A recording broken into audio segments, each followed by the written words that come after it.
வணக்கம். வேதிப் பரம்பொருளே வேதப் பரம்பொருள் எனும் தலைப்பில் ஒரு பாத்தொகுப்பை வழங்க முற்படுகின்றேன். முதல் நாள், அணுவிற் சிறிய அணு எண் ஒன்று கொண்டே தணிவு தரணியின் ஆக்கம் இணையும் திறனை எளிதில் எட்டும் எட்டாகு அணுவின் சிறந்த நிலையை நீர் ஏற்று. தெய்வப்புலவர் திருவள்ளுவர் நீரின்றி அமையா உலகு என்பார். அந்த நீரின் ஆக்கத்தை விளக்க வேதியியல் வேண்டும். உலகிலேயே சிறிய அணு அணு எண் ஒன்றாலாகிய ஹைட்ரஜன்.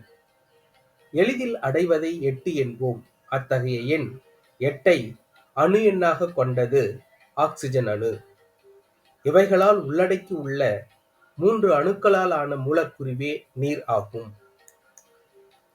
அணுவிற் சிறிய அணு எண்ணொன்று கொண்டே தணிவு தரணியின் ஆக்கம் இணையும் திறனை எளிதில் எட்டும் எட்டாகு அணுவின் சிறந்த நிலையை நீர் ஏற்று.